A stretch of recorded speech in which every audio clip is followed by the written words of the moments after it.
Hey guys, Ryan here. In today's video, I'm going to be talking about why I think the Modern Warfare MP5 is still meta, and I have the stats to prove it. The two builds that I mainly use and would recommend are going to be down below in the description, and I hope you guys enjoy this video. So to start, I'm going to go over the time to kills for SMGs to the chest. The first one is the MP40 at 613 milliseconds, well guns at 639 milliseconds, Modern Warfare MP5s at 640, and the Owen gun with the 9mm is at 688 milliseconds. So first things first, the raw time to kill, especially to the chest, doesn't really matter too much, but as you can see the obvious power of the Modern Warfare MP5 and why I believe it actually competes.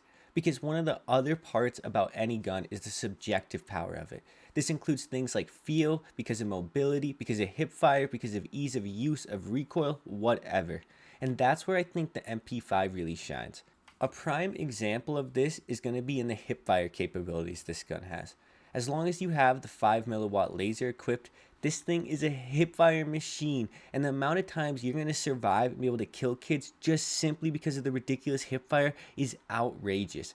It's something that a lot of Cold War guns never had, and certain Vanguard guns can have it if they're built correct, but Modern Warfare guns, for some reason, these SMGs, they always have the best hip fire, and it feels amazing running around spraying kids with the hip fire. It's something that actually separates the MP5 from the current meta SMGs, and it's something that I also think people can appreciate a lot more if they're playing maps like Rebirth. Whenever you're in frequent close range combat, then you want something like the MP5 that allows you to stay mobile, stay powerful, and still has that necessary damage to compete with all of the other meta SMGs.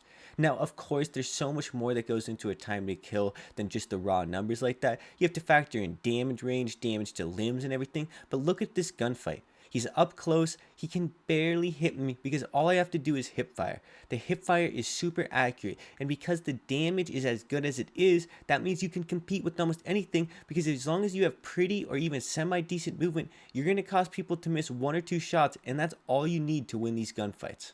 However though, like any gun, this gun does have some drawbacks, and I do want to cover it. Based on what build you use, based on how you use it, it's going to be pretty iffy in the mid-range. The damage has a pretty steep drop off after about 9 or 11 meters based on what you're using on your gun, and that's something you're going to really notice. But not only that, the gun does suffer from the whole issues. If you are hitting limbs, it's not going to feel as good. The time to kill is going to drop drastically if you're not hitting chest and headshots, and that can be a huge issue sometimes. Admittedly though, the recoil can be a little iffy for some people, and I think that's going to be the major deal breaker. Based on your build and your overall playstyle, you're going to have to decide if you want to put a foregrip on, if you want to use sleight of hand, a stock, whatever, and this can cause issues. I run my build without a foregrip, but I don't think you could do that on Caldera. I think the recoil is a little much for some people, and the visual recoil is especially noticeable without a foregrip. It just feels like the gun shakes a lot, even though it's not too intense, and it's just a little more intense than something like the well gun or the MP40 currently. So when you combine the whole visual recoil issue I just talked about with the whole lack of mid-range damage, that's when you get the whole issue of the gun not being that good in the mid-range, and it's something to be aware of. It's extremely good between 0 and 9 or 0 and 11 meters, but beyond that, the damage falls off pretty badly, and the recoil is going to be a little iffy to control. Like you're seeing in the clip in the background though, as long as people are close to you and you can maximize and utilize the movement, you're going to be fine. The gun has insane damage. It has really easy to use hip fire, and I know I said that before, but that really is one of the biggest parts of it. And overall, the gun just feels like a melt machine as long as you're up close. I want to kind of go over the builds and the decisions you have to make though.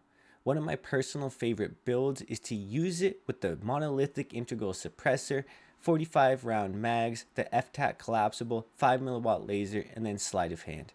Now this build is extremely quick, you have a lot of mobility, the hip fire is super good, but you're going to have a lack of recoil control, and I think it might not be the best build for a lot of people. I think most people might want to substitute the FTAC Collapsible stock for something like an Operator Foregrip.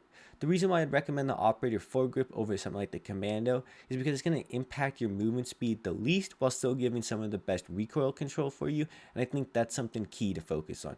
You want to maintain as much movement speed as possible, especially when you have a gun that specializes in hipfire, and that's something I really focus on with this build. The other thing is the 5mW laser. This is going to make your hipfire insane. This is going to make your overall movement stats really good. And that's something I really value in my SMGs because movement wins gunfights a lot of the times. I do think that people should consider using guns like the CX9 potentially over the MP5 because the CX9 is a little bit of a mid-range beast in comparison to the MP5, and that's where the trade-off is. The MP5 is for more aggressive people between 0 and 10 meters, and the CX9 is going to excel between 5 and 15 to 20 meters or so.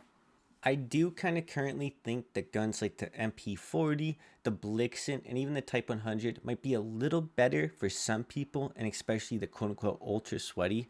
But if you're just an average player or you're 99% of the Warzone player base that doesn't participate in wagers, that doesn't care that much about their KD, then you're going to be perfectly fine using the Modern Warfare MP5.